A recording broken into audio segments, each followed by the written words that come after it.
माननीय अध्यक्ष महोदय, विनियोग विधेयक बिल पर आज दिन भर चर्चा हुई और हमारे माननीय सदस्यों ने पक्ष विपक्ष ने अपनी बात रखी। अभी नेता उपनेता नेता है नहीं, जो मैंने देखा बहुत अनुभवी है और उस ढंग से वो अपनी बात कहेंगे और ट्रेनिंग भी आपने ली हुई है उस हिसाब से।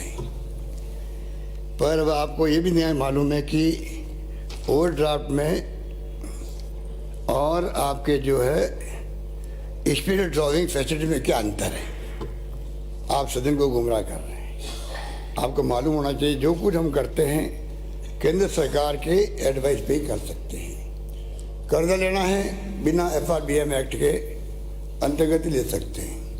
शायद आपको जानकारी नहीं होगी, कोविड आया था तो प्रधानमंत्री ने खुद ने हमारे सामने जो VC के अंदर और उसके बाद में फॉलोअप के अंदर जो छूट दी गई थी उसके अंतर्गत ही कर्जे ज़्यादा लिए गए उनकी परमिशन से, और पूरे देश के राज्यों को कोविड को ध्यान में रखते हुए स्पेशल छूट दी थी FRBM एक्ट के अंतर्गत। उसके आधार पर कर्जा लिया गया और मैं समझता हूं कि ये जो आपने कहा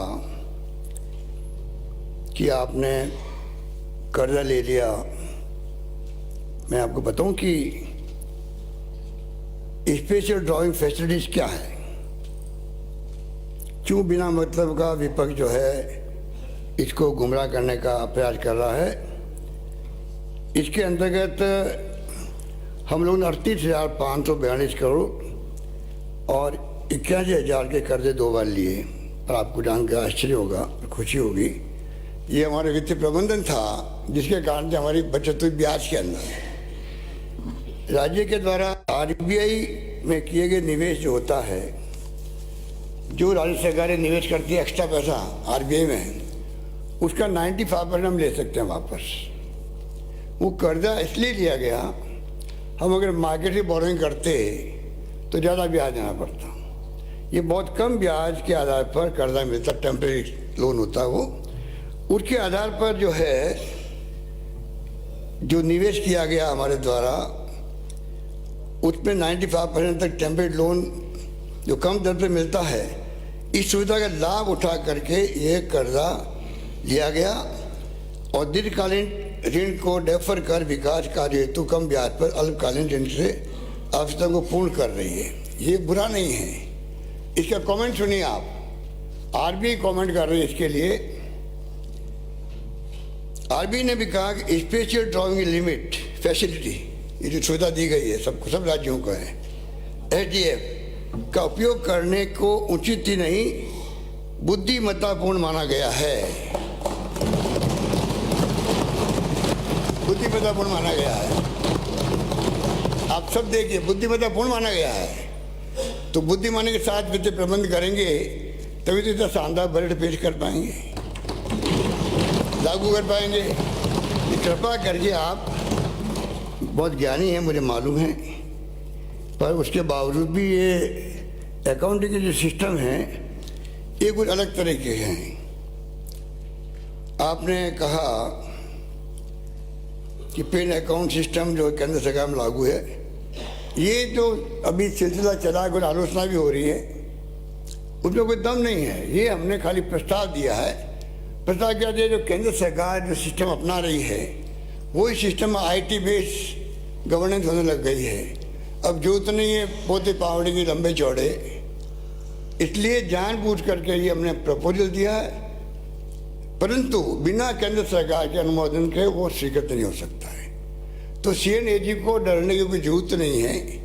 अगर फैसला होगा तो और राज्य मांग रहे होंगे, एक साथ फैसला होगा। और केंद्र सरकार जो सिस्टम है उसी सिस्टम को लागू हम करना चाहते हैं, इसलिए ये हम लोगों ने प्रस्ताव उनको दिया था। और मैं जैसे कह रहा हूँ कि बिना केंद्र सरकार के ये अनुमोदन के नहीं हो सकता है।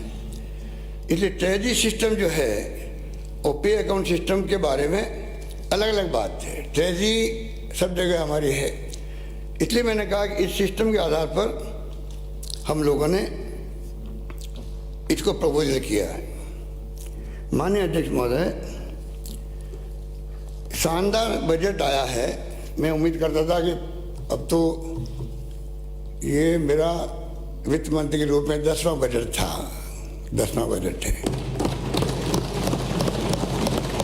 इतना अनुभव तो मुझे हुआ होगा थोड़ा बहुत तो, कि मैं अपने हिसाब से मेहनत करके किस प्रकार में पानी, बिजली, शिक्षा, स्वास्थ्य, सड़कें और सोशल सिक्योरिटी, इस पर मैं किस प्रकार से अपना कंट्रीब्यूट कर सकूं, मैंने करने का प्रयास किया और प्रदेश की जनता ने उसको अप्रिशिएट किया है। आप करो नहीं करो, आपकी मर्जी है।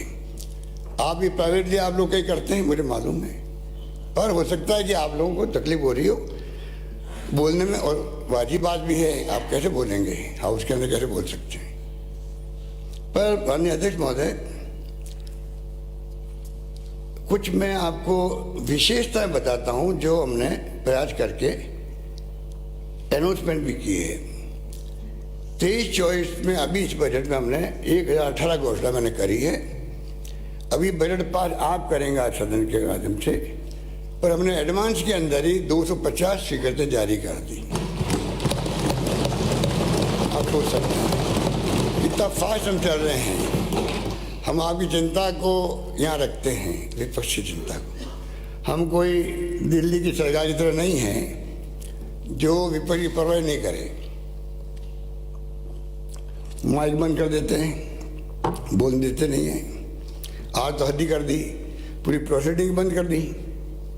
इसलिए हम बार बार कहते हैं देश की दिशा में जा रहा है। ये देश कहाँ जाएगा कोई नहीं जानता है।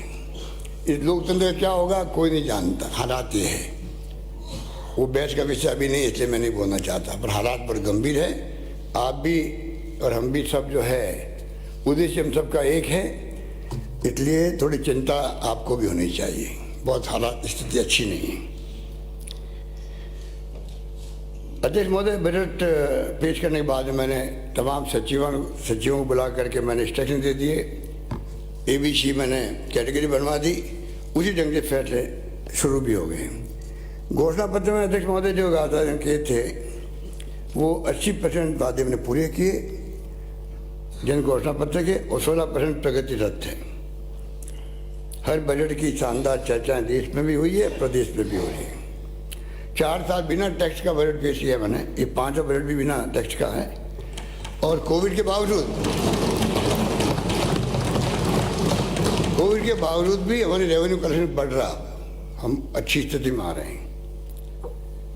इसलिए हम कहते हैं राजस्थान मॉडल स्टेट बनने जा रहा है। इसमें आपको भी खुशी होनी चाहिए सब लोगों को। चाहे चिरंजीवी योजना हो, चाहे 500 रुपये सिलेंडर की बात हो, इंदिरा शहरी रोजगार गारंटी देश में कहीं नहीं है, राजस्थान में लागू की हमने। उड़ान योजना की मैं समझता हूँ कि आपकी भागीदारी भी होनी चाहिए, सबकी होनी चाहिए। आपने शुरू करी थी पहले इसको। OPS सामाजिक सुरक्षा, बड़े तरकीब से आपने OPS को समर्थन की बात कह दी, क्योंकि आपको अपने चुरू की चिंता भी सता रही होगी। कर्मचारी वहाँ भी है, पूरे देश में मुद्दा बना हुआ है। आखिर में चुनाव के पहले प्रधानमंत्री को कुछ फैसला करना पड़ेगा।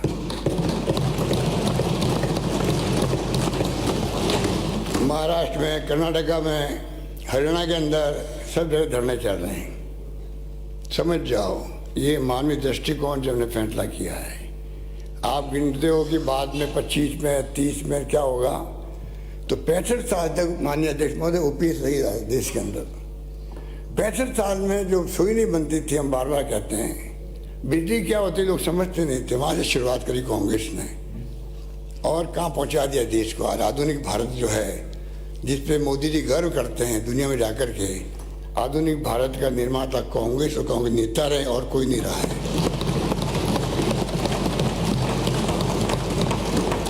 ये पंडित जवाहरलाल नेहरू की दूरदृष्टि थी, आत्मनिर्भरता की तरफ नींव पक्की रख दी शुरू में ही। उसका लाभ आज हम सबको मिल रहा है, बिजली में, पानी में, इस्पात कारखानों में, सब जगह। इसलिए आप निश्चिंत रहें। OPS का लागू करना मैं समझता हूँ कि आप अभी भी समय है कि अगर 65 साल में हम यहाँ पहुँच सकते हैं तो यही तो कर्मचारी थे, यही ओल्ड एज पेंशन थी, तो कोई क्राइसिस नहीं हुआ। अब क्राइसिस को आप क्यों काल्पनिक बनाते हो? हमने सोच समझ के किया होगा। हम तैयार हैं समझाने के लिए, जो समझना चाहें। अखबार में पढ़ते हैं कि कई राज्यों की टीमें आ रही हैं, देखते हैं, बात करते हैं। सोशल सिक्योरिटी का अध्यक्ष महोदय, हमने एक के बाद एक ही घोषणा करी है और मैं समझता हूँ कि यह आवश्यक भी है। विश्व गुरु बनने की बात करते हैं प्रधानमंत्री जी, तो आप पहला काम ही करवा दीजिए। एक तो छुआछूत की बात उठाई कैलाश मेघवाल जी ने, ये सबको पीड़ित करती है, दिल में दर्द होता होगा। ये मानवता का कलंक है आज भी, कि आज भी हम लोग देखते हैं समाज में कितना छुआछूत, मानव मानव के बीच में जो है जिस रूप में भेदभाव किया जाता है, आंखों में आंसू आ जाते हैं, भावुक हो जाते हैं लोग भाग। ये स्थिति है, उस पर कोई चर्चा नहीं होती है, ना हम आगे बढ़ पाते हैं। मैं किसी एक व्यक्ति को दोष नहीं देता हूँ। सामाजिक स्थिति ऐसी है, इसमें क्रांति होनी चाहिए, इसमें लोग आगे आना चाहिए। अरे फ्रीडम फाइटर्स थे उस जमाने के अंदर, तब मंदिर प्रवेश करवाते थे, तब मंदिर प्रवेश करवाते थे, आंदोलन करते थे, वो जज्बा भी था फ्रीडम मूवमेंट के अंदर। पर हमने सामाजिक सुरक्षा को एक मुद्दा बनाया है। प्रधानमंत्री जी को मैंने पत्र लिखा है, जैसा मैंने वादा किया था उससे पिछली बार, कि आप कृपा करके, जैसे मनमोहन सिंह जी ने, सोनिया गांधी जी ने जो कानून बनाए थे पार्लियामेंट में, वैसे कानून बने सामाजिक सुरक्षा के लिए, देशवासियों के लिए। मेरा मानना है कामधेनु इंश्योरेंस पशु, मैंने पिछली बार आपको कहा, ये भी एक अभिनव 2 दुधारू पशुओं को इंश्योरेंस मिल रहा है। FIR मैंने जो कंपनी की थी, कानून व्यवस्था की बात आप करते हो, पर ये नहीं कहते कि वास्तव में एक बड़ा ऐतिहासिक कदम था वो। FIR कंपनी कहीं नहीं है देश के अंदर, हमने कंपल्सरी करी। गरीब आदमी जाके वहाँ कम से कम स्वागत कैसे बनाए, वहाँ पर उनका स्वागत हो सके, ढंग से बैठा सके, ये माहौल बदलने का काम हमने किया। और उसके लिए मैंने कहा आपको 56(3) के अंतर्गत जो FIR आती थी, पहले आदेश आते थे 33% हो गए, अब आते नहीं कोई, क्योंकि FIR लॉन्च हो रही है। अनुसंधान का समय जो है, आपके वक्त में 214 दिन लगता था 17-18 के अंदर, अब सिर्फ 68 दिन लगता अनुसंधान के अंदर, इन्वेस्टिगेशन के अंदर। इसलिए अध्यक्ष महोदय, इस 30 मार्च को राजधानी दिवस से ये चिरंजीवी योजना हमने लागू की है 25 लाख वाली, 30 मार्च से हम उसको लॉन्च कर रहे हैं पूरे प्रदेश के अंदर। ये जान के आपको खुशी भी होगी।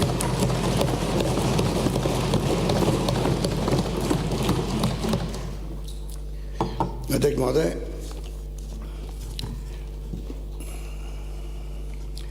हमें दुख इस बात का है, और हमें सहयोग नहीं मिलता विपक्ष का भी, आप लोगों का भी। हम कहते हैं कि फाइनेंस कमीशन जो बनता है वो कॉन्स्टिट्यूशन के आधार पर बनता है, और वो तय करता है कि राज्यों को क्या मिलना चाहिए। ये समझ के परे हैं कि उसके बावजूद भी तरीका निकाल करके आप राज्यों को आप टाइट क्यों करते हैं केंद्र सरकार द्वारा। पेट्रोल डीजल के अंदर जो डिविजन पूल था, उसको जिस प्रकार से जीरो कर दिया, लगभग जीरो के आसपास कर दिया, जिसमें राज्यों को हिस्सा मिलता था। और अध्यक्ष महोदय, उसमें बढ़ा दिया additional excise duty, special excise duty और सेस लगा दिया। आप सोचिएगा 90% ज़्यादा पैसा जो हमारी कटौती हुई है, 76,035 करोड़, 76,035 करोड़, 19-20 में 10,000 के लगभग, 20-21 में 13,000, 20-21-22 में 12,000 से ज़्यादा, 22-23 में 17,000 से ज़्यादा 755, और 23-24 के जो आए आंकड़े हैं वो 21,267 के होंगे। आप बताइए, कोई गवर्नमेंट को 76,000 करोड़ 5 साल में कम मिले किसी केंद्र से, जो हमारा हक है, तो वो एक तरफा पैसा इकट्ठा कर रहे हैं एक्साइज का, और सारा जो डिविजन पूल था, जिसमें डिवीजन होता था राज्यों के बीच में, उसको लगभग समाप्त कर दिया। अध्यक्ष महोदय, इसके अलावा इसके ऊपर कोई चर्चा नहीं करता कि 14 फाइनेंस कमीशन द्वारा जो राज्यों को 32 की बजाय 42% राज्यों को हिस्सा देने का निर्णय किया, जितना शायद आपको मालूम ही है। तो क्या कारण है कि उसको उसका लाभ मिलना चाहिए था राज्यों को। अब उसके बजाय आपने जो CSS की योजनाओं में जो बढ़ा दिया, 90-10 था पहले, था 80-20 था, 60-40 था, अब आप करीब करीब सब में 50-50 लेके आ गए। तो राज्यों को तो जो मिलना था फायदा वो मिल नहीं रहा। अब उसके लिए कौन जिम्मेदार है? स्थिति बनी हुई है। अरे मुझे कर्ज की बात की जा रही है, आपकी सरकारें चलाई है भाई। आप भी तो मुख्यमंत्री के बहुत ही कॉन्शियस कीपर थे। आप तो बहुत ही सलाहकार थे उनके। तो आप बताइए, आपसे कौन ज़्यादा जान सकता है कि आपके वक्त में 36.38% कर्जा लिया गया GDP का 8-9 तक, और हमारी सरकार बन गई। हमने उस कर्जे को कम करते करते करते 23.58 पे ले आए। ठीक है,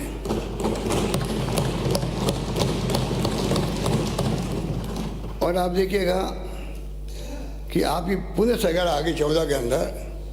फिर आपने क्या किया, इसको 23 से पहले 36.38 था, अब आपने 34.16% बढ़ा दिया, मतलब 50% बढ़ गया कर्जा। हमने जो कर्जा 9-10 से लगा के 12-13 तक लिया, उसका 50% आपने बढ़ा दिया कर्जा 34.16% पे। और वर्तमान सरकार में भी अब हमने 5 होने जा रहे हैं। आप देखिएगा हम 36.78 पे रहेंगे, मतलब करीब 10% कर्जा बढ़ेगा आपसे तुलना करें तो कर्जे की बात आपके सामने है। किस प्रकार आपके वक्त में 50% की वृद्धि हुई और हमारे वक्त में 10% की वृद्धि हो रही है, ये आपके सामने। अध्यक्ष महोदय, कैपिटल आउटले की बात कर रहे थे, इंफ्रास्ट्रक्चर की, नेता उपनेता। इसमें मैं कहना चाहूँगा, आपके शासन में 80,629 करोड़ रुपए आपने कैपिटल आउटले रखा 5 साल के अंदर। और हमने इसीलिए सड़कें बन रही, ये सब काम हो रहे हैं कि 1,20,437 करोड़ का आउटले रख रहे हैं हम लोग। कहाँ कमी बता दीजिए, कहाँ कमी कहाँ?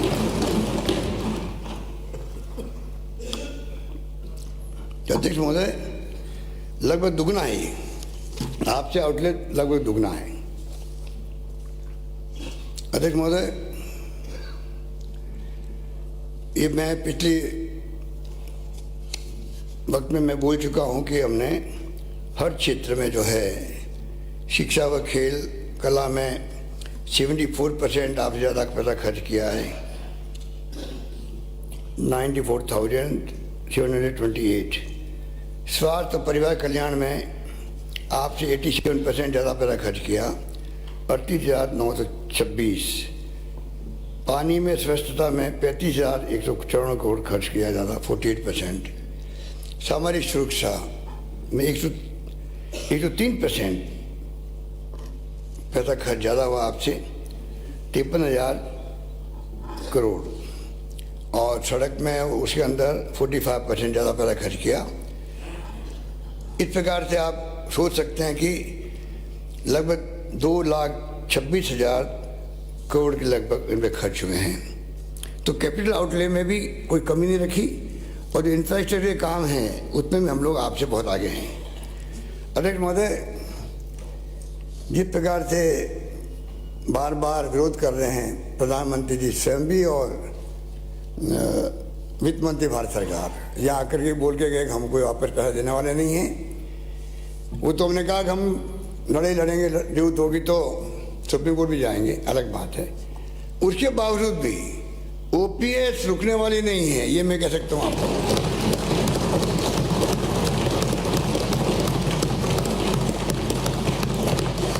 पैसा मिले या नहीं मिले, जो ट्रस्ट बना के रखा गया दिल्ली के अंदर, ट्रस्ट का मतलब समझते हैं आप क्या होता है? ट्रस्टी होता है, मालिक थोड़ी है केंद्र सरकार वाले। तो ट्रस्टी पैसा क्यों नहीं देंगे वापस आपको? आपका पैसा जमा है, कर्मचारियों जमा है वहाँ पर।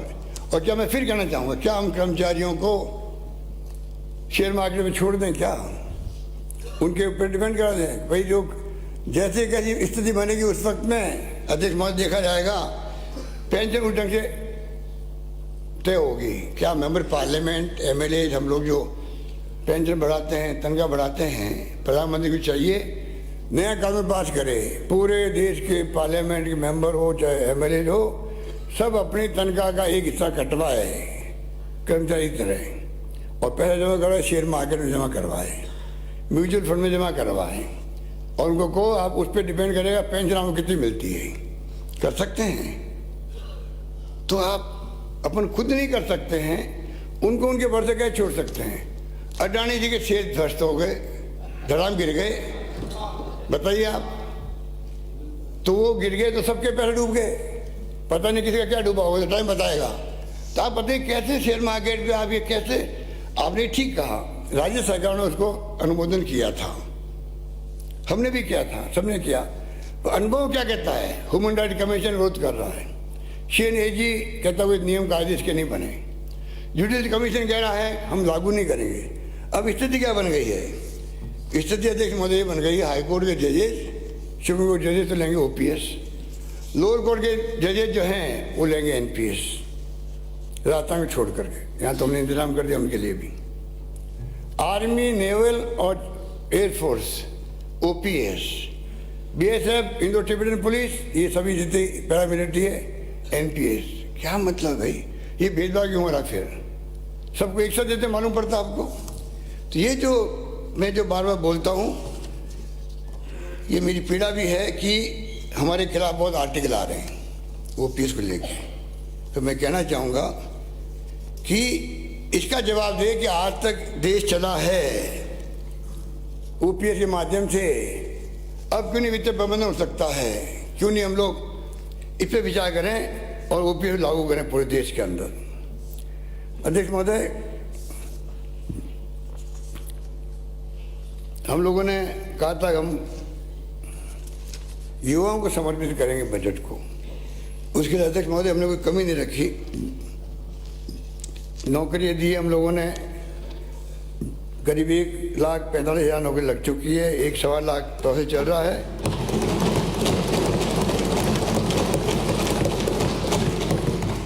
और 1 लाख की मैंने घोषणा फिर करी है। तो एक के बाद एक जो हमने स्टूडेंट के लिए अभी रफ़ी जी जो MLA साहब कह रहे थे कि 500 स्टूडेंट को हम फॉरेन यूनिवर्सिटीज़ में भेज रहे हैं, फॉरेन कंट्रीज के अंदर, बड़ा फैसला है। इसके पीछे ये भी मंशा है कि राजस्थान के नौजवान जाएंगे अगर दुनिया के मुल्कों के अंदर, अगर अमीर लोग जा सकते हैं, उनको चांस मिलेगा, तो मानव संसाधन जो है राजस्थान के लोग हासिल करेंगे। इस बात को लेकर हम लोगों ने इतना बड़ा फैसला किया है। इस प्रकार से कई हमने कदम उठाए, वो मैंने मेरे बजट स्पीच में आ चुके हैं, मैं वहाँ पर रिपीट नहीं करना चाहता। पर अध्यक्ष महोदय, यूनिवर्सिटी जो खोले गए हैं, कॉलेज खोले गए हैं स्वास्थ्य सेवा में और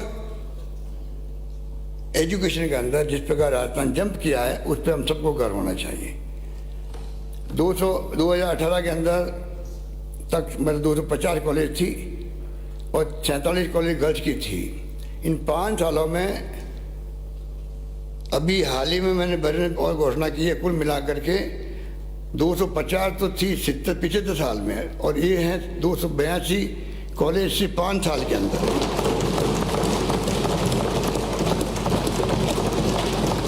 एक 122 उसमें गर्ल्स कॉलेज भी है,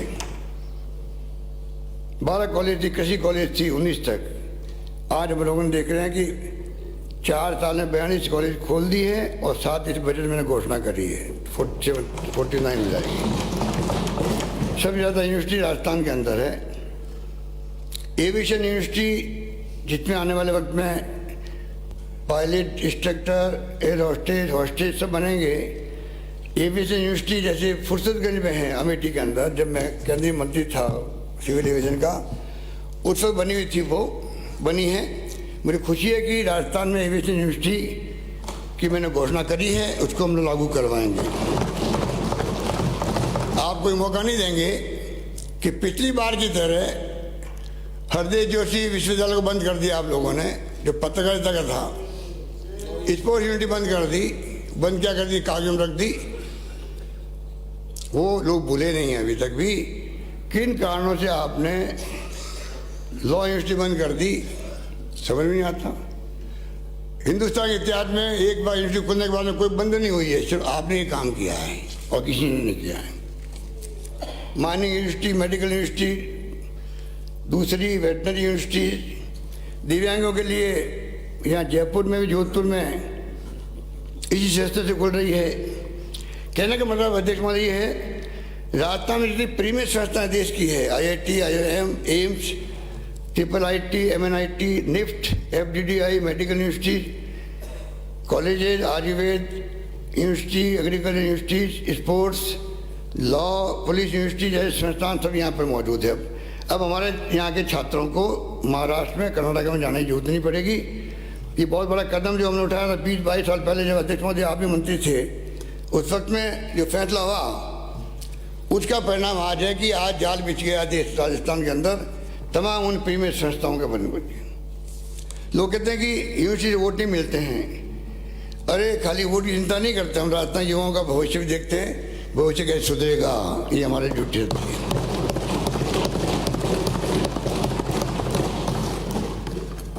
अध्यक्ष महोदय, ERCP के बारे में कितनी बार कहलाएंगे आप, क्योंकि आप लोग आपका कमिटमेंट ही नहीं है। सरकार आपकी, आपने बनाई योजना, उसकी आलोचना आप कर रहे हो, ये कमी, वो कमी, ये कमी, ये इरिगेशन।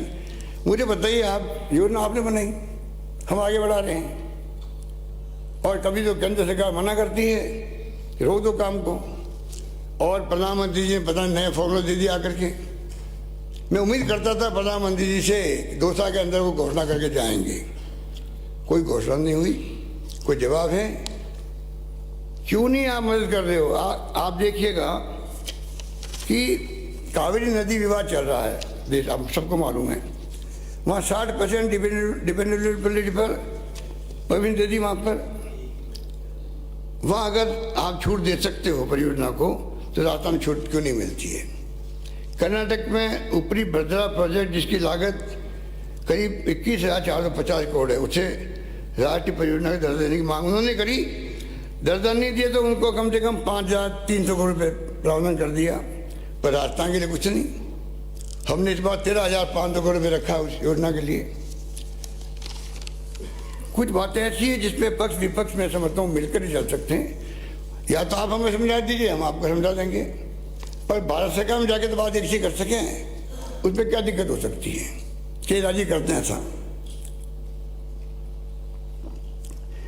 अध्यक्ष महोदय, मैं इस मौके पर कहना चाहूँगा कि कुछ घोषणाएं बाकी रह गई है, और इतने मेहनत हमारे माननीय सदस्य मुझसे बराबर मांग करते रहते हैं, इसलिए मैंने उचित समझा कि मैं कुछ घोषणा जो है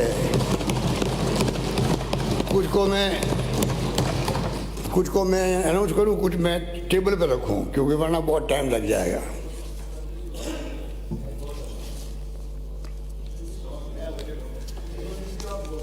अध्यक्ष महोदय, आप तो कह चुके हो, चाह रहा था, आप गांधीवादी हो, ये सड़कों वाला जो मामला है इसके अंदर आप हमारे लोगों को जो आपने सड़कें दी 10-10 करोड़ की, आज उसको भी कह दो सारे मेंबर सामान। बिल्कुल, आप निश्चित मैं आपको एक वादा करता हूँ, हम आपकी परंपरा को कायम रखेंगे, हम आपकी परंपरा को कायम रखेंगे। हम आ रहे हैं तो आपकी परंपरा को कायम रखेंगे, हम रखेंगे कायम आपकी परंपरा को। गांधीवादी नहीं हो आप, गांधीवादी नहीं हो, मान्य सदस्य नहीं हो, मुख्यमंत्री जी आप मुख्यमंत्री जी कॉम्पिटेंट है। माननीय सदस्य मलिंगा जी नीचे बैठ, माननीय मलिंगा जी, गलत परंपरा है। माननीय राठौर साहब, आपकी भी परंपरा गलत है और माननीय मंत्री जी की परंपरा भी गलत है। माननीय मुख्यमंत्री जवाब दे रहे हैं, मुख्यमंत्री जी बोल रहे हैं, उसके बीच में अपन इंटरवीन करें। आप बाद में भी बोल सकते हैं, बाद में भी अपनी बात कह सकते हैं, पर गलत परंपरा नहीं। माननीय मुख्यमंत्री। माननीय अध्यक्ष महोदय, ये गांधीवादी 30 बार बोल चुके हैं। गांधीवादी लोग शराब छुड़वाते हैं, क्या मेरी बात आप मानने को तैयार है क्या?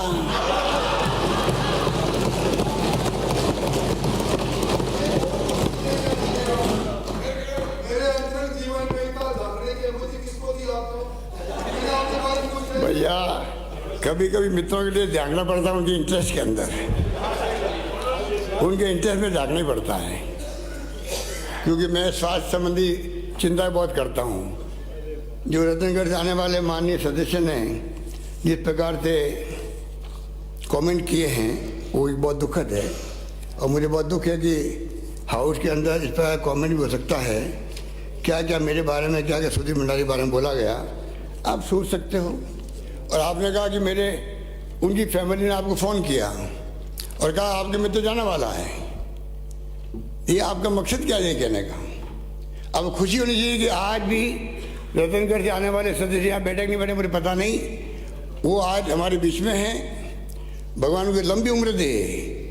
ये कालीचंद सराफ जी बैठे हुए हैं, इनको, इनकी पत्नी को वही इलाज हुआ जो उनको हुआ था और दोनों बच गए, वो भी बच गए।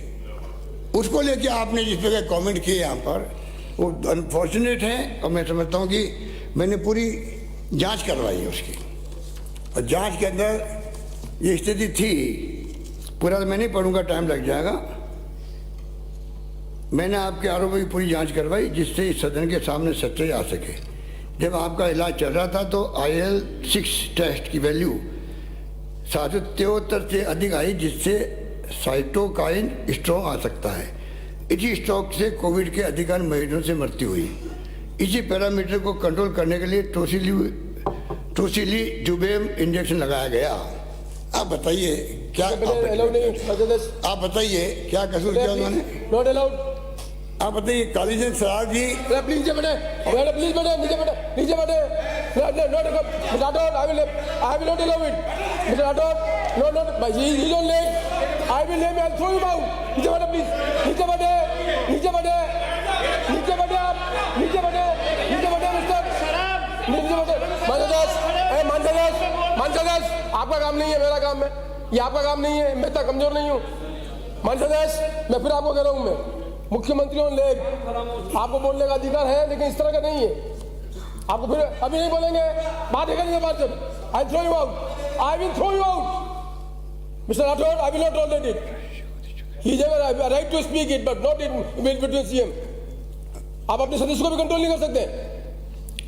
माननीय मुख्यमंत्री जी, माननीय अध्यक्ष महोदय, में इसलिए मैंने बात उठाई क्योंकि मैं खुद पूरे कोविड काल के अंदर एक तरफ तो हमें फक्र है कि राजस्थान ने और हमने सबको साथ लिया, आपको भी साथ लिया, सब ने मिलकर कोविड की लड़ाई लड़ी। धर्मगुरु थे, NGO थे, पब्लिक थी, सब ने मिलकर के, कोई भूखा नहीं सोए। हमने आह्वान किया, उसको सबने निभाया। इलाज शानदार हुआ। ऑक्सीजन के लिए हमने लड़ी हो केंद्र से, पर ऑक्सीजन की कमी नहीं आने दी। और कालीचंद सराफ जी, इनकी पत्नी जब ठीक हुए तो इन्होंने धन्यवाद उन्हीं डॉक्टर को दिया, मिस्टर भंडारी को, सुधीर भंडारी को, कि भाई आपने अच्छा इलाज किया। इन्होंने लिख के दिया, हमारे अविनाश महेशी जी ने लिख के गए हैं। इनका लिखित में जो पेपर वो मेरे पास में है, आपको मैं पढ़ के सुनाऊं। मैं 10/9/20 को आपके अस्पताल में भर्ती हुआ था। अब मैं पूर्णतः स्वस्थ महसूस कर रहा हूं। हालांकि मेरी कोविड-19 की रिपोर्ट अभी नेगेटिव नहीं आई है, जिसके लिए आज दिनांक 23 सितंबर 20 को पुनः सैंपल भिजवा रहे हैं। मैं 14 दिन मेरे घर पर अलग से क्वारंटाइन में रहूँगा, तो किसी के संपर्क में नहीं आऊँगा। मैं छुट्टी लेकर घर जाना चाहता हूँ, इसलिए मुझे छुट्टी देने का कष्ट करें। Jaipur address 243 Guru Jambheshwar Nagar, A LAN number 7, Gandhi पथ, वैशाली नगर, जयपुर। अब बताइए, ये इनके हस्ताक्षर है। अरे मैं आपको दावे के साथ कह सकता हूँ, जो राजस्थान के डॉक्टरों ने, नर्सेज ने काम किया राजस्थान भर के अंदर, और जिस प्रकार SMS और RUHS में काम हुआ, कितने लोग बाहर से आए हैं इलाज करवाने के लिए। बेड नहीं मिला था दिल्ली में, बम्बई में, अहमदाबाद के अंदर। अविनाश महेशी के भाई भी आए जो डॉक्टर हैं, मैं उनको जानता हूँ दिल्ली के अंदर, वो भी आए, उनके साथ पढ़ते हुए थे। पर इस प्रकार की डॉक्टर को या किसी के ऊपर कमेंट करना और मुख्यमंत्री पे कमेंट करना, बताइए, ये मुझे बहुत ही थोड़ा लगा, इसलिए मैंने बात बोल दी। माननीय अध्यक्ष महोदय,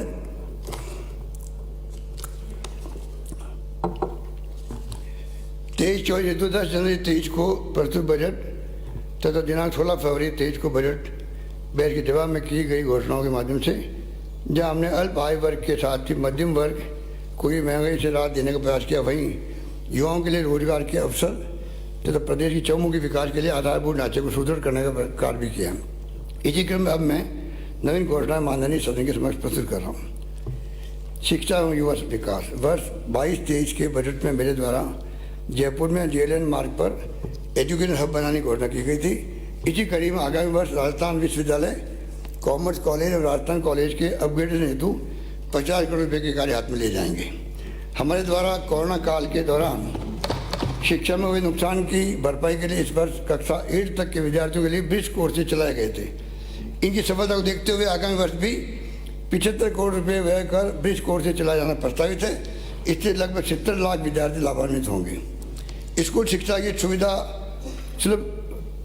सुलभ कराने की दृष्टि से 500 प्राथमिक विद्यालयों का उच्च प्राथमिक विद्यालयों में तथा 500 उच्च प्राथमिक विद्यालयों को उच्च माध्यमिक विद्यालयों में कम्युनिट किए जाने की घोषणा करता हूँ। साथ ही 400 उच्च माध्यमिक विद्यालयों के में विज्ञान, वाणिज्य एवं कृषि संकाय विषय प्रारंभ किए जाएंगे।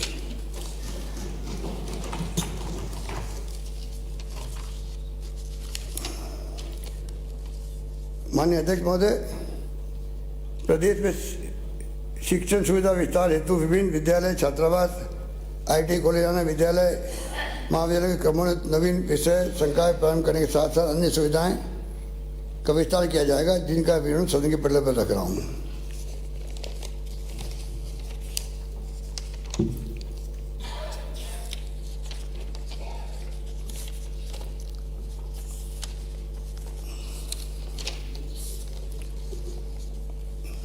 इसके अलावा माननीय अध्यक्ष महोदय, बाड़मेर, विशाला बाड़मेर, भूसावर भरतपुर, तालचीडी दौसा, फलसून जैसलमेर, बिसव मंडावा, झुंझुनू, कुचामन सिटी खजवाना, यहाँ बड़ी नागौर, सुरोट सिंडोन सिटी, करौली में राजकीय महाविद्यालय खोले जाएंगे। शाहबाद, किशनगंज, बारा, समदड़ी, बाड़मेर, बज्जू, कोलाद, बीकानेर, सारेड़ा, दौसा, आमेर, जयपुर, जालामन, लूणी, जैसला, घंटियाली, जोधपुर एवं पाली में राजकीय कन्या महाविद्यालय खोले जाने प्रस्तावित है। नारेडा, दूदू, जयपुर में शास्त्रीय संस्कृत महाविद्यालय एवं नावाद, नागौर, दौसा एवं चित्तौड़गढ़ में विधि महाविद्यालय खोले जाएंगे। प्रदेश के पंजीकृत मदरसों में अध्ययन अध्यापन सुविधाओं का विस्तार करने की दृष्टि से शिक्षा विभाग की तर्ज पर प्रति विद्यार्थी 2 सेट निःशुल्क यूनिफॉर्म उपलब्ध कराना प्रस्तावित है। इस पर लगभग 15 करोड़ रुपये का व्यय कर 2 लाख अधिक विद्यार्थियों को लाभान्वित किया जाएगा। शिक्षा अनुदेशक मदरसा पैरा टीचर्स के 6,843 पदों पर भर्ती किए जाने की घोषणा करता हूँ।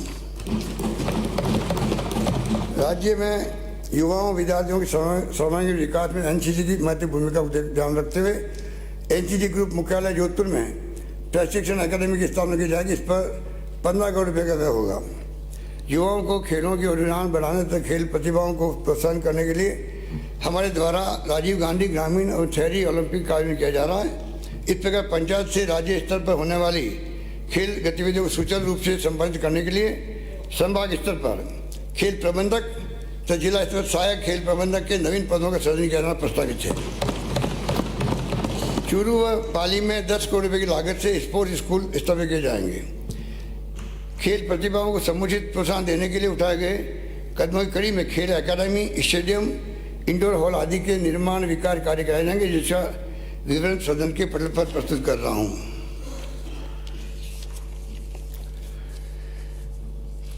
चिकित्सा स्वास्थ्य, चिरंजीवी स्वास्थ्य बीमा योजना को उपलब्ध रूप से देते हुए कोक्लियर इम्प्लांट की रिप्लेसमेंट एवं टाइप 1 डायबिटिक मेलिटस से प्रभावित रोगियों हेतु इंसुलिन पंप्स के पैकेज को आवश्यकता अनुसार शामिल किया जाना प्रस्तावित है। प्रदेश के राजकीय चिकित्सा संस्थाओं के माध्यम से मुख्यमंत्री निःशुल्क निरोगी राजस्थान योजना के अंतर्गत विभिन्न दवाओं की उपलब्धता को समयबद्ध रूप से सुनिश्चित करने की दिशा में एक और कदम उठाते हुए राजस्थान ड्रग्स एवं फार्मास्यूटिकल लिमिटेड कंपनी को राजकीय कंपनी के रूप में पुनर्जीवित किए जाने की घोषणा करता हूँ। प्रदेश में चिकित्सा सेवाओं के विस्तार एवं आधारभूत ढांचे को सुदृढ़ करने की दृष्टि से PHC उप सब सेंटर, PHC, CHC, उप जिला अस्पताल, जिला चिकित्सालय, ट्रॉमा सेंटर, ब्लड बैंक आदि खोले क्रमबद्ध किए जाने के साथ साथ अन्य सुविधाएं विकसित की जाएगी, जिनका विवरण सदन के पटल पर रख रहा हूं।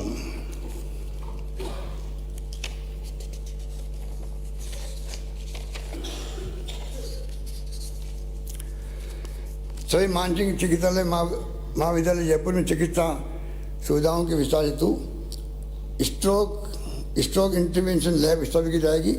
दवा वितरण केंद्र एवं सैंपल कलेक्शन हेतु 15 करोड़ रुपए की लागत से बहुमंजिला भवन का निर्माण कराया जाएगा। बढ़ते रोगी भार एवं आमजन की सुविधा के दृष्टिगत सभी मानसिक चिकित्सा महाविद्यालय जयपुर में 75 करोड़ रुपए की लागत से पार्किंग सुविधा विकसित की जाएगी।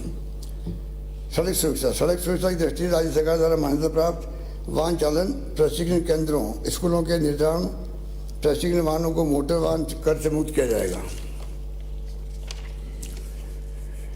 सोशल सिक्योरिटी विशेष योगीजन की आवश्यकताओं के दृष्टिगत प्रतिष्ठित एनजीओ के माध्यम से प्रत्येक संभाग मुख्यालय पर मानसिक विमंदित महिलाओं हेतु पुनर्वास गृह संचालित करने तथा प्रत्येक जिले में राजकीय मानसिक विमंदित मूक बधिर नेत्रहीन श्रेणी के विशेष योगीजन विद्यालय खोले जाने प्रस्तावित करता हूँ। 80% से अधिक दिव्यांगता वाले व्यक्तियों के पक्ष में निष्पादित सभी प्रकार के विलेखों पर स्टैम्प ड्यूटी निःशुल्क किया जाना प्रस्तावित है। साथ ही ट्रांसजेंडर व्यक्तियों के पक्ष में अचल संपत्ति के दस्तावेजों पर भी स्टैम्प ड्यूटी निःशुल्क की जाएगी। प्रदेश में महिलाओं को आवश्यक सुविधा उपलब्ध कराने के लिए आगामी वर्ष प्रथम चरण के रूप में नगरीय क्षेत्रों के बाजारों एवं पब्लिक प्लेसेस पर महिलाओं के लिए सुलभ संस्था के माध्यम से 500 स्थानों पर टॉयलेट बनाए जाने के साथ ही 5000 से अधिक आबादी वाले ग्रामीण कस्बों में भी महिलाओं के लिए टॉयलेट एवं स्नानघर कॉम्प्लेक्स का निर्माण किया जाना प्रस्तावित है। इस पर लगभग 100 करोड़ रुपए का व्यय होगा। 1 नवंबर 62 से विभिन्न युद्धों एवं ऑपरेशन में पदकों से अलंकृत प्रदेश के शूरवीरों को देह सुविधाओं में विसंगतियों को दूर किए जाने के साथ ही कोस्ट गार्ड तटरक्षक मेडल से अलंकृत सैनिकों के लिए भी आवश्यक प्रदान किए जाएंगे। साथ ही नगी श्री कर्णपुर श्री गंगानगर में भारत पाक सीमा पर स्थित वार मेमोरियल सेंटर में विकास कार्य कराए जाएंगे। इंदिरा गांधी शहरी क्रेडिट कार्ड योजना के अंतर्गत प्राप्त ऑनलाइन आवेदनों को ध्यान में रखते हुए पात्रता की अधिकतम आयु सीमा को 40 वर्ष से बढ़ाकर 60 वर्ष करने तथा योजना की अवधि को 31 मार्च 2024 तक बढ़ाए जाने की घोषणा करता हूँ। प्रदेश के विभिन्न क्षेत्रों में सड़क पुल व आरओबी आदि के निर्माण एवं उन्नयन कार्य 2600 करोड़ रुपये से अधिक की लागत से कराए जाएंगे जाने प्रस्तावित इसकी सूची में सदन के पटल पर रख रहा हूँ।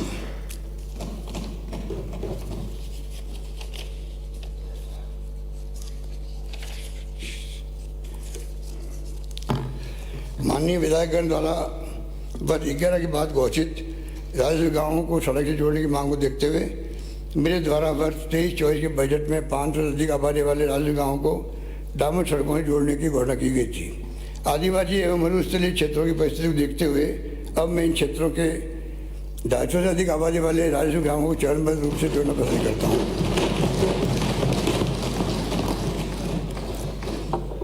आमजन की सुविधाओं को बढ़ावा देने के उद्देश्य से राज्य सरकार के अधीन संचालित विभिन्न टोल सड़कों पर टोल कलेक्शन हेतु फास्टैग टैग सुविधा लागू किया जाना प्रस्तावित है। इस पर 48 करोड़ रुपए का व्यय होगा। किशनगढ़ अजमेर की हवाई पट्टी के विस्तार में पहाड़ी क्षेत्र के कारण उत्पन्न बाधा को दूर कर कमर्शियल एयरपोर्ट के रूप में स्थापित करने हेतु DPR बनाई जाएगी। आमजन को और अधिक राहत पहुंचाने के उद्देश्य से आगामी वर्ष माह अप्रैल से प्रसन्न गाँवों के संघ तथा प्रसन्न शहरों के संघ अभियान चलाया जाना प्रस्तावित है। इसी अभियान में शिविरों के माध्यम से विभिन्न योजनाओं के पात्र लाभान्वितों बेनिफिशियरी के रजिस्ट्रेशन का कार्य भी किया जाएगा, जिससे कोई पात्र व्यक्ति परिवार परियोजनाओं का लाभ लेने से वंचित नहीं रह जाए। इसी के साथ इन अभियानों में विभिन्न विभागों से संबंधित पूर्व में किए जाने वाले कार्यों के साथ ही अधिक राहत दी जाएगी, जिनका विवरण मैं सदन के पटल पर रख रहा हूँ।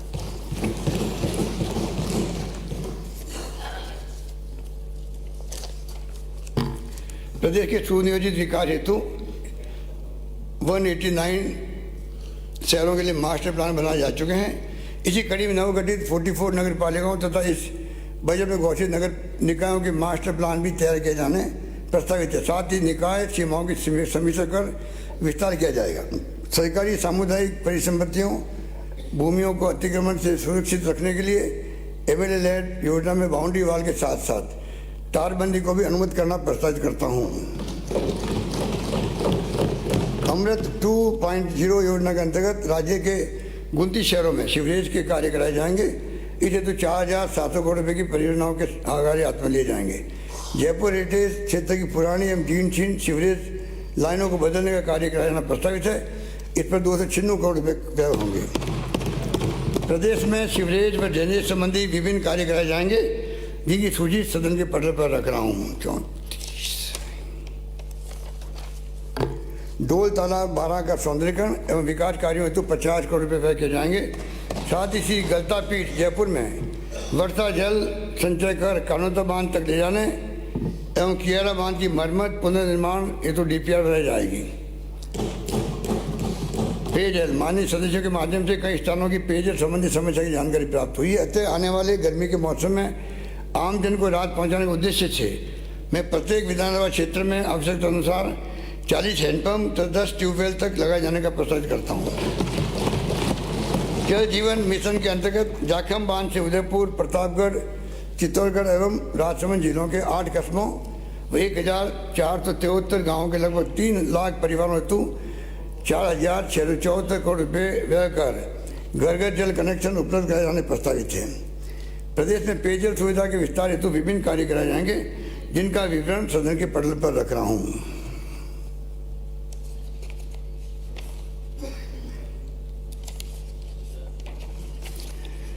वर्तमान समय में डिजिटल के साथ साथ ई कॉमर्स का भी पहचान तेजी से बढ़ रहा है। अतः इन सेक्टर्स के विकास की दृष्टि से राजस्थान रिटेल पॉलिसी तथा राजस्थान ई कॉमर्स पॉलिसी लाई जाएगी।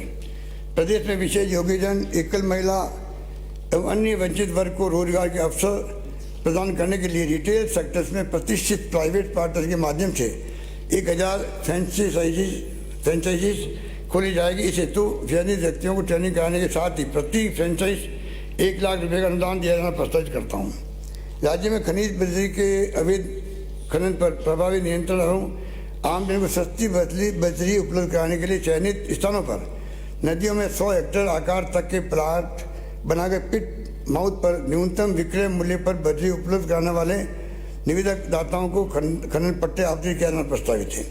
बाढ़ में स्थित पेट्रो जोन के औद्योगिक विकास को समयबद्ध रूप से सुनिश्चित करने हेतु इसे रिप्स 2022 के अंतर्गत एरिया कैटेगरी 2 से परिवर्तन कर एरिया कैटेगरी 3 में सम्मिलित किया जाना प्रस्तावित है। रिप्स 22 के अंतर्गत नवीन निवेश हेतु चूंकि 50 करोड़ रुपए के न्यूनतम निवेश की आवश्यकता है, तदनुरूप किसी उद्यम के 50 करोड़ रुपए के अतिरिक्त निवेश की स्थिति में भी योजना के अंतर्गत विस्तार हेतु परिलाभ दिया जाना प्रस्तावित है। कोटा, जोधपुर, भरतपुर, बीकानेर संभाग में कत्तीन व बुनकरों को प्रशिक्षित करने के लिए शुरू किए गए ट्रेनिंग सेंटर्स में खादी ग्रामोद्योग संबंधी प्रशिक्षण भी प्रारंभ किया जाना प्रस्तावित है।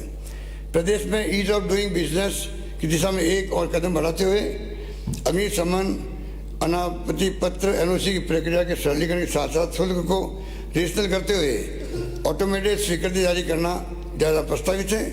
साथ ही सिनेमा लाइसेंस एवं नवीनीकरण प्रक्रिया का आधुनिक आवश्यकताओं के अनुरूप सरलीकरण किया जाएगा। प्रदेश में 31 मार्च 19 के पश्चात प्रधानमंत्री शहर बिजली हर घर सौभाग्य योजना समाप्त होने के उपरांत लगभग 2 लाख परिवार घरेलू विद्युत कनेक्शन से वंचित रह गए थे। हमारे द्वारा लगातार केंद्र सरकार से इन परिवारों हेतु CSS के योजना अंतर्गत प्रावधान करने का आग्रह किया जाता रहा है, किंतु अभी तक केंद्र सरकार द्वारा हमारे आग्रह को पूर्णतः स्वीकार नहीं किया गया। अतः अब मैं आगामी 2 वर्षों में इन सभी वंचित 2 लाख परिवारों को लगभग 1000 करोड़ रुपये लागत से घरेलू कनेक्शन उपलब्ध कराने की घोषणा करता हूँ।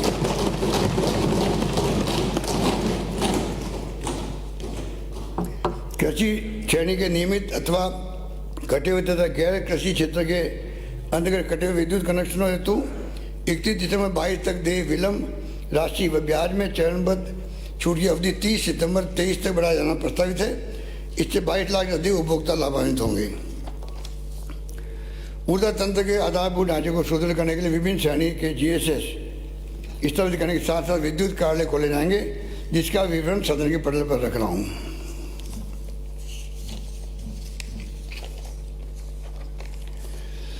वन क्षेत्रों में विभिन्न गतिविधियों, पौधारोपण तथा वन्य जीवों की देखभाल से संबंधित कार्य हाथ में लिए जाएंगे, जिसका विवरण मैं सदन के पटल पर रख रहा हूँ। पर्यटन, कला और संस्कृति। जयपुर स्थित गोविंद देव जी के मंदिर में संपूर्ण प्रदेशवासियों की असीम आस्था है। इसके दृष्टिगत मैं गोविंद देव जी मंदिर का महाकाल उज्जैन की तर्ज पर रद विकास करने की घोषणा करता हूँ।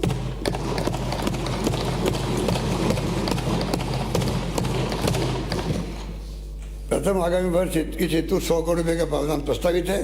साथ ही तीर्थराज पुष्कर के समग्र विकास हेतु पुष्कर विकास प्राधिकरण के गठन की घोषणा करता हूँ। प्रदेश में आने वाले पर्यटकों की सुविधा के लिए राजस्थान स्मार्ट टूरिस्ट पास प्रारंभ किए जाएंगे। इस पास के द्वारा सिटी ट्रांसपोर्ट एवं रोडवेज की बसों में यात्रा के साथ साथ समस्त पर्यटन स्थलों व स्मारकों में प्रवेश की सुविधा हैसल फ्री उपलब्ध हो सकेगी। पर्यटन को बढ़ावा दिए जाने की दृष्टि से टूर ऑपरेटर्स एसोसिएशन से मान्यता प्राप्त टूर ऑपरेटर्स द्वारा संचालित वातावरण के लिए पर्यटक लग्जरी कोचों को मोटर वाहन कर से मुक्त किया जाना प्रस्तावित है।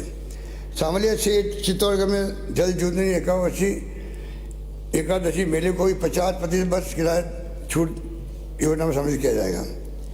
बेने धाम डूंगरपुर के समग्र विकास की कार्य योजना तैयार करते हुए आगामी वर्ष 100 करोड़ रुपये की लागत से विकास कार्य किया जाना प्रस्तावित है। धार्मिक विकास पर्यटन विकास की दृष्टि से विभिन्न पर्यटक स्थलों के जीर्णोद्धार एवं उन्नयन संबंधी कार्य कराए जाएंगे, जिनका विवरण सदन के पटल पर रख रहा हूँ।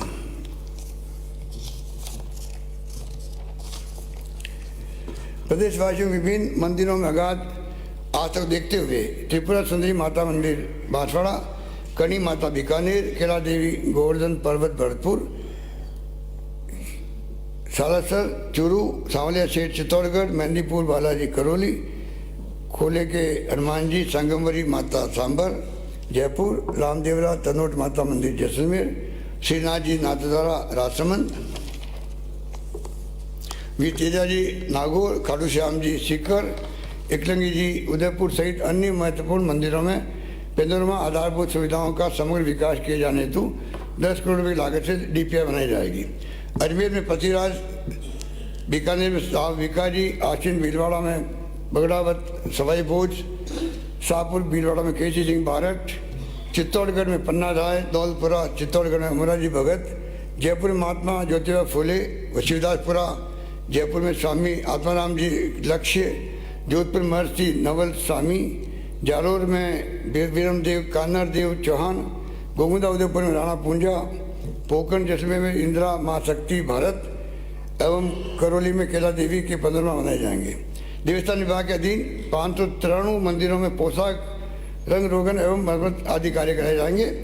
साथ ही राज्य के प्रत्यक्ष प्रभार मंदिरों के अंशकालीन पुजारियों के मानदेय में वृद्धि कर एक समान 5,000 रुपये प्रतिमाह किया जाएगा। लोक कला मंडल उदयपुर के उन्नयन की डीपीआई बनाई जाएगी। साथ ही कला एवं मार्बल नगरी किशनगढ़ अजमेर में आर्ट गैलरी तो साइंस पार्क नवलगढ़ झुंझुनू में डिस्प्ले इंफ्रास्ट्रक्चर विकसित किया जाएगा।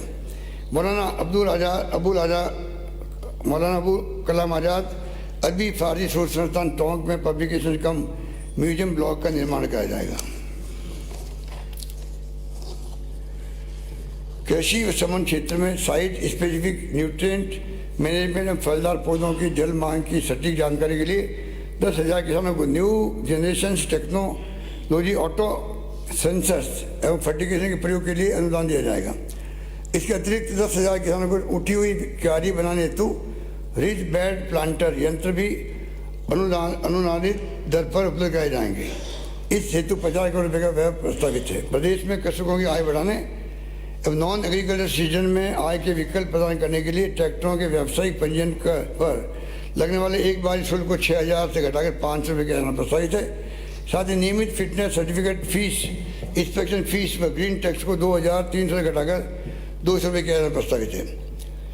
कृषि मंडियों में देय कृषक कल्याण शुल्क पर मौजूदा 50% की छूट को 31 मार्च 24 तक के लिए बढ़ाया जाना प्रस्तावित है। साथ ही समस्त कृषि मंडियों में व्यापारियों की सुविधा के लिए व्यापार भवन हेतु डीएलसी की 25% दर पर भूमि उपलब्ध कराई जाएगी। गंगापुर भीलवाड़ा एवं गोविंदा उदयपुर में कृषि महाविद्यालय खोले जाएंगे। चांदन जैसलमेर मावाड़ा पाली में मिनी फूड पार्क विकसित किए जाएंगे। बेगू चित्तौड़गढ़ में सब्जी फूल मंडी तथा सावर अजमेर मंटेला पिलानी झुंझुनू साडोली रामगढ़ अलवर बागोर मांडल भीलवाड़ा व जम्बारामगढ़ जयपुर में कृषि उपज मंडी खोली जाएगी। साथ ही गौण कृषि उपज मंडी लोहावट जोधपुर को कृषि उपज मंडी में कन्वर्ट किया जाएगा। प्रदेश में पंजीकृत 3,636 गौशालाओं में पेयजल हेतु आवश्यकता अनुसार 3 फेज ट्यूबवेल स्थापित किए जाएंगे। इस हेतु आगामी वर्ष लगभग 75 करोड़ रुपये व्यय होंगे। पशुपालकों को बेहतर चिकित्सा सुविधा उपलब्ध कराने तथा दुग्ध उत्पादकों को प्रोत्साहन देने की दृष्टि से पशु चिकित्सा संस्थान केंद्र खोले जाने के साथ साथ अन्य सुविधाएं विकसित की जाएगी, जिनका विवरण सदन के पटल पर प्रस्तुत कर रहा हूं।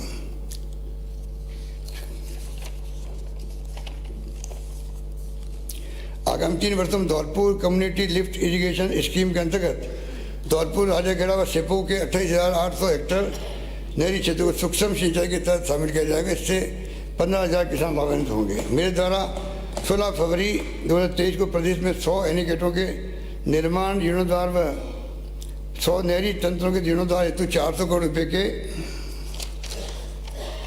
कार्य प्रारंभ किए जाने की घोषणा की गई थी।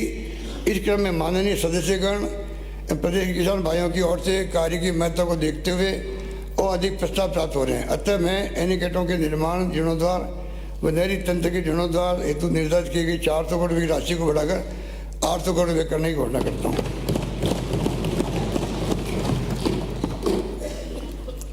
प्रदेश में सिंचाई संबंधी विभिन्न विकास के कार्य कराए जाएंगे, जिनकी सूची में सदन के पटल पर रख रहा हूँ।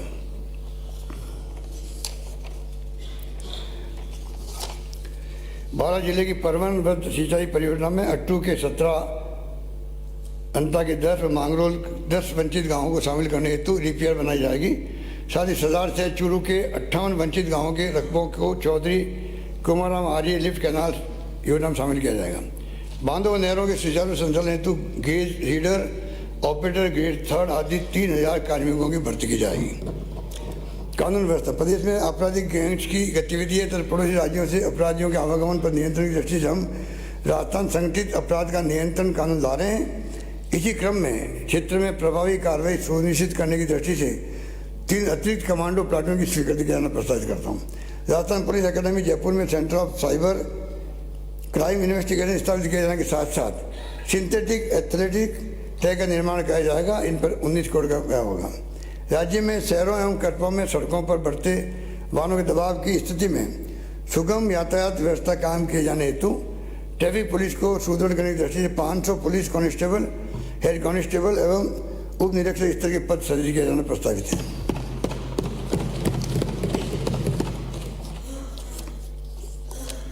प्रदेश की कानून व्यवस्था तथा न्याय प्रणाली को और अधिक सुदृढ़ करने हेतु पुलिस कार्यालय व न्यायालय खोले जाने के साथ साथ विभिन्न सुविधाएं विकसित की जाएगी, जिसका विवरण मैं सदन के पटल पर रख रहा हूँ।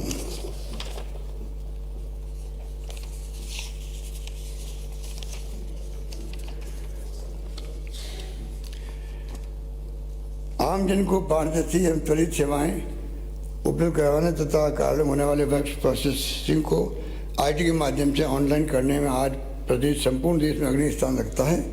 विभिन्न विभागों से संबंधित आईटी सॉफ्टवेयर का लाभ दूरस्थ क्षेत्रों में निवास करने वाले प्रदेशवासियों को मिल सके, इस हेतु मैंने ग्राम विकास अधिकारी, पटवारी, तहसीलदार विकास अधिकारी से लेकर जिला प्रमुख, कलेक्टर आदि तक टैबलेट देने का निर्णय किया था। अब इसी क्रम में विभिन्न विभागों के वरिष्ठ प्रशासनिक अधिकारियों, न्यायिक अधिकारियों तथा जिला स्तरीय एवं क्षेत्रीय अधिकारियों को राजकीय कार्यों दायित्वों को बेहतर निष्पादन हेतु लैपटॉप, टैबलेट दिया जाना प्रस्तावित करता हूँ।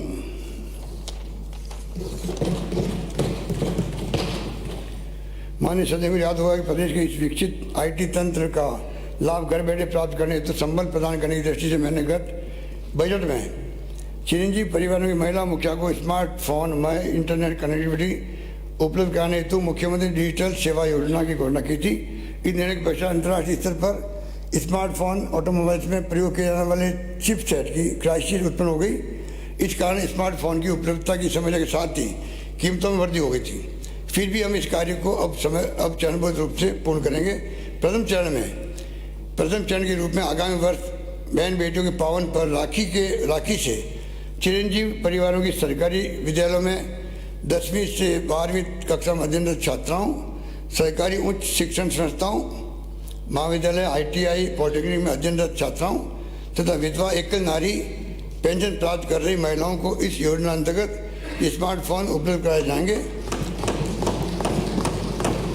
इस प्रकार प्रारंभिक चरण में लगभग 40 लाख बेनिफिशियरी को यह स्मार्टफोन प्राप्त हो सकेंगे।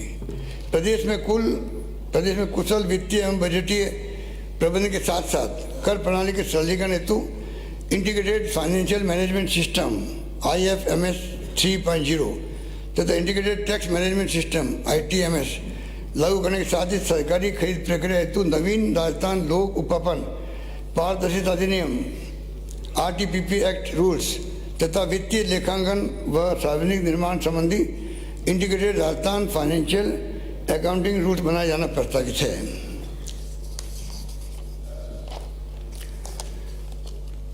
हमारे द्वारा IFMS के माध्यम से प्रक्रियाओं का सरलीकरण करते हुए कार्मिकों और पेंशनर को भी अपने GPF खाते का पर पूरा नियंत्रण, पेंशन स्वीकृति के लिए सर्विस बुक की बाध्यता समाप्त करना एवं सैलरी पेंशन का ऑटो पेमेंट जैसे नवाचार कर राहत दी गई है।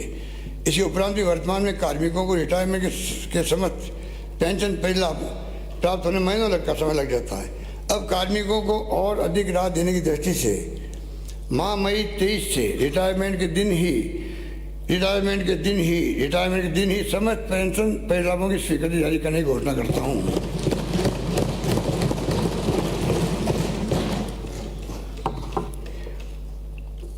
हमने राजकीय कार्मिकों को सेवानिवृत्ति उपरांत सुरक्षा उपलब्ध करवाने जैसे सभी के लिए OPA लागू करने का प्रावधान किया।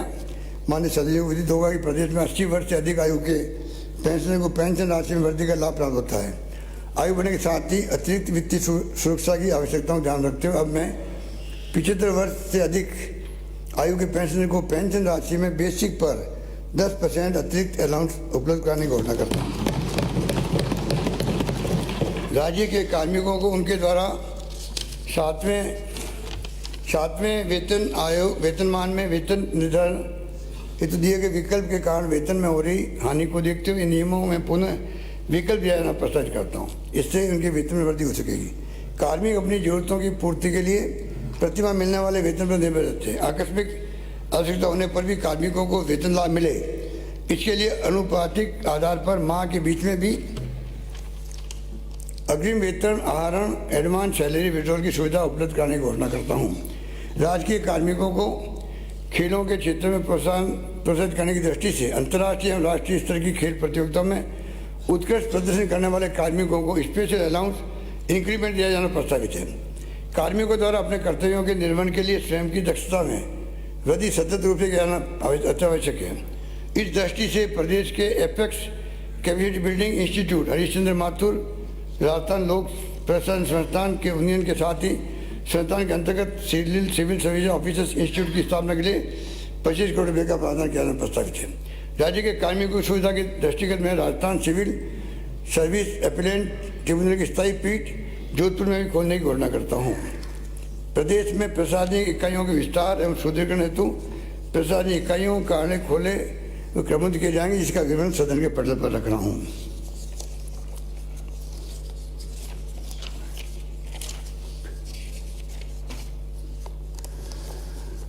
माननीय अध्यक्ष महोदय, ये लास्ट मेरा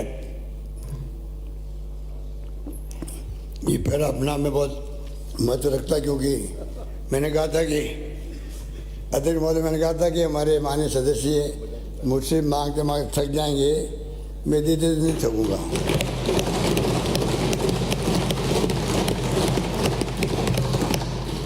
पर ये मुझे नहीं मालूम था कि वो मेरे इस भावना का फायदा उठाते हुए जिले की मांग कर लेंगे। मैंने कहा सड़क है, पानी, बिजली, सड़क नगर पालिका की मांग करेंगे, अभी तो जिले की मांग करने लगे। कुछ मैंने एक्सरसाइज की है तो मैं आपके सामने रख रहा हूँ। माननीय अध्यक्ष महोदय, हमने गत 4 वर्षों में प्रदेश की आधारभूत संरचना को सुदृढ़ कर आमजन व जरूरतमंदों को सामाजिक सुरक्षा उपलब्ध कराते हुए तथा सामाजिक क्षेत्र में विकास के साथ साथ आजीविका के संसाधन उपलब्ध कराकर प्रदेश में खुशहाली लाकर राजस्थान देश का मॉडल राज्य बनाने का प्रयास किया है। प्रदेश में संवेदनशील, जवाबदेही एवं पारदर्शी प्रशासन देना हमारी प्रतिबद्धता है। हमारे द्वारा जन घोषणाओं एवं बजट घोषणाओं के माध्यम से एक के बाद एक लोक कल्याणकारी योजनाएं लागू की गई है। ऐसी स्थिति में राज्य सरकार की समस्त योजनाओं का लाभ ढाणी ढाणी मगड़े मगड़े में बसे जरूरतमंद परिवारों तक भी पहुँचे, इसके लिए जिला स्तर पर पूर्ण संवेदनशीलता के साथ कार्य करना आवश्यक है। राजस्थान भौगोलिक दृष्टि से माननीय अध्यक्ष महोदय, देश का सबसे बड़ा राज्य होने के कारण हमारे कई जिले ऐसे हैं जहाँ जिला मुख्यालय की दूरस्थ कोने से दूरी 100 किलोमीटर से भी अधिक है और इस कारण आमजन को कठिनाइयों का सामना करना पड़ता है। इसके साथ ही कई जिलों की जनसंख्या भी अत्यधिक होने के कारण प्रशासन का हर परिवार तक पहुंचना बहुत कठिन हो जाता है। जिला अपेक्षाकृत छोटा होने से प्रशासन व प्रबंधन व कानून व्यवस्था पर निगरानी नियंत्रण सहज व सुगम हो जाता है। देश के विभिन्न राज्य नए जिले बनाने में हमसे आगे रहे हैं। देश के विभिन्न राज्य नए जिले बनाने में हमसे आगे रहे हैं। वहाँ पर जिलों की संख्या दुगनी तिगनी हो गई है। अभी हाल ही में भौगोलिक दृष्टि से हमने छोटे राज्य वेस्ट बंगाल ने भी 7 नए जिलों की घोषणा की है।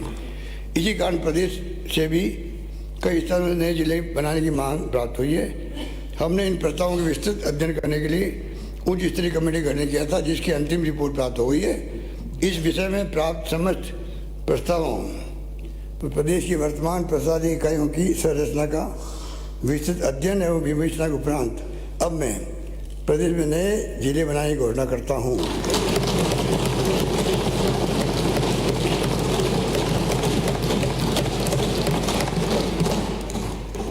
नंबर 1 अनूपगढ़ गंगानगर से अनूपगढ़। नंबर 2 मदन प्रजापति के वो मुझे मित्र बनवाने हैं।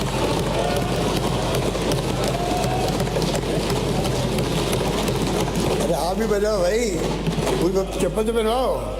चप्पल तो नहीं पहना गए तो इसमें आप साथ दो। ये जिले कोई माननीय अध्यक्ष महोदय, जिले कोई एक पक्ष के थोड़ी हैं, सबका जिला भाई। जिलों में सबकी ताली एक साथ बननी चाहिए, तब मजा आएगा जिले बनाने का भी। अनूपगढ़ बालोतरा हो गया 2, ब्यावर 3,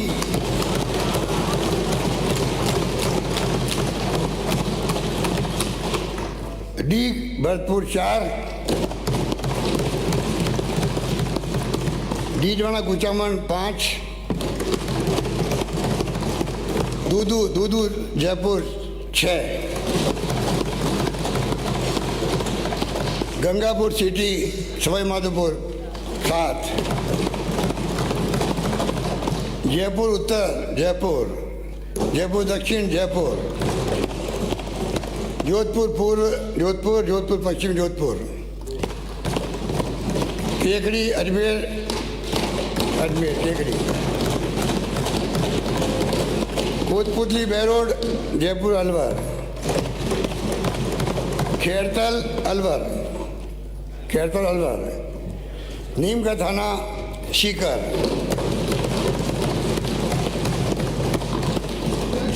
फलोदी जोधपुर, कहाँ गए, सलूम्बर उदयपुर, शांचोर जालोर और कैलाश मेघवाल जी शाहपुरा भीलवाड़ा। इस प्रकार 19 नए जिले बनाने के कारण प्रदेश में कुल 50 जिले हैं।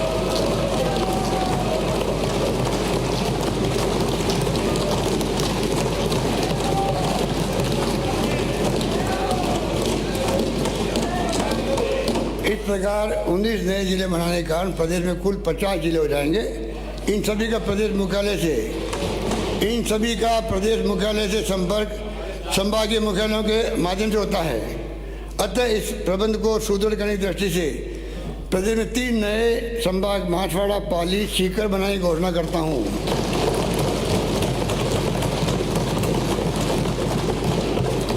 इन नवीन प्रशासनिक इकाइयों जिला एवं संभागीय मुख्यालयों को अविलंब धरातल पर उतारने के लिए सुदृढ़ आधारभूत ढांचा मानव संसाधन उपलब्ध कराने के लिए प्रथम चरण में 2000 करोड़ रुपये का व्यय करना प्रस्तावित है। माननीय अध्यक्ष महोदय, इसी शब्दों के साथ मैं अपनी बात समाप्त करता हूँ। धन्यवाद।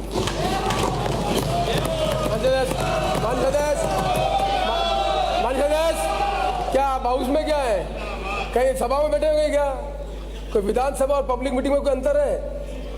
माननीय सदस्य, मुझे माननीय सदस्यों को सूचित करना है कि सर्वश्रेष्ठ विधायक के चयन हेतु गठित समिति ने दिनांक 15 मार्च 2023 को हुई बैठक में सर्वसम्मति से 15वीं राजस्थान विधानसभा की अवधि में निम्नांकित विधायक को सर्वश्रेष्ठ विधायक का पुरस्कार प्रदान किए जाने का निर्णय लिया है। अमीन खां 2022, श्रीमती अनीता बदेल 2023। माननीय सदस्य को 20 तारीख को माननीय विधायकों को हम सम्मानित करेंगे, 20 तारीख को। माननीय मुख्यमंत्री जी, प्रश्न यह है कि राजस्थान विनियोग संख्या 2 विधेयक 2023 को पारित किया जाए। जो पक्ष में वहां गए, तो विपक्ष में ना गए, हाँ पक्ष जीता। राजस्थान विनियोग संख्या 2 विधेयक 2023 को पारित किया गया। राजस्थान वित्त विधेयक 2023। प्रश्न है कि राजस्थान वित्त विधेयक 2023 को पारित किया जाए। जो पक्ष में वहां गए, तो विपक्ष में ना गए, हाँ पक्ष जीता। राजस्थान वित्त विधेयक 2023 को पारित किया गया। सदन की बैठक सोमवार दिनांक 20 मार्च 2023 के प्रातः 11 बजे तक के लिए स्थगित की जाती है।